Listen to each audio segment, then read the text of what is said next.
Let me now review where you can safely use HTML5 and strategies for its use as we move into the future, when usage will become better and more universal.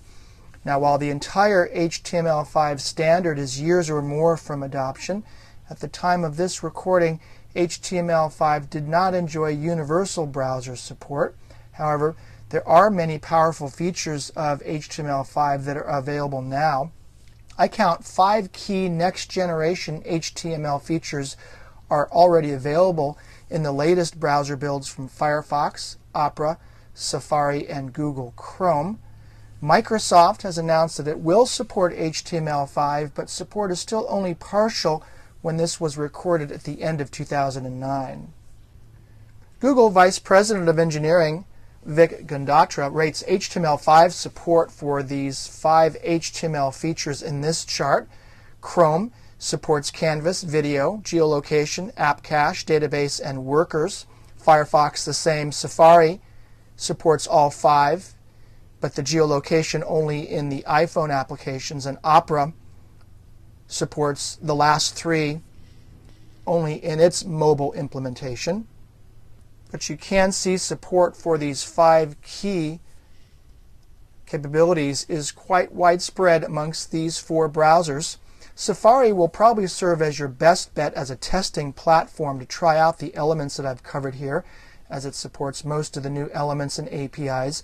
Firefox 3.5 and later is also a good choice, but of course that will probably change anytime, so keep an eye out on Opera and Chrome as well. In fact, Google is betting big on HTML5. Regarding mobile devices, in the foreseeable future, to effectively use HTML5, you'll need to be able to control the environment in which it's used. Since support is not as widespread as ideal, it doesn't make sense for it to be heavily used, that is HTML5, unless, of course, you can lock down the usage to certain platforms which have HTML5 support.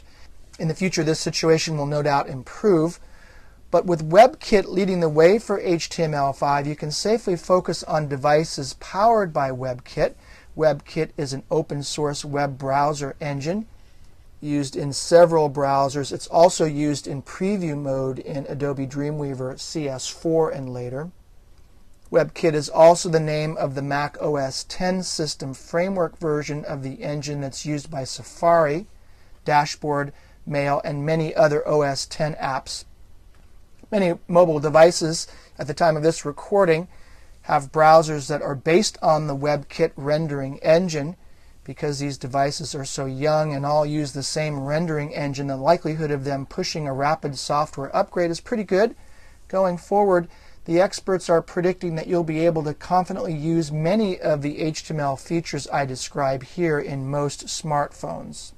However, it will be a slow transition away from HTML4 and XHTML 1.0. It will take time to get developers up to speed. It will take time to test all these features, and it will definitely take time for all browsers to catch up and provide full HTML5 support. Even then, it'll take the longest time for users to transition out of HTML4 and SHTML browsers to these fully supported HTML5 browsers. So let's move on to the next movie, and let me review some strategies and practices for easing this transition to HTML5 from HTML4 and XHTML1.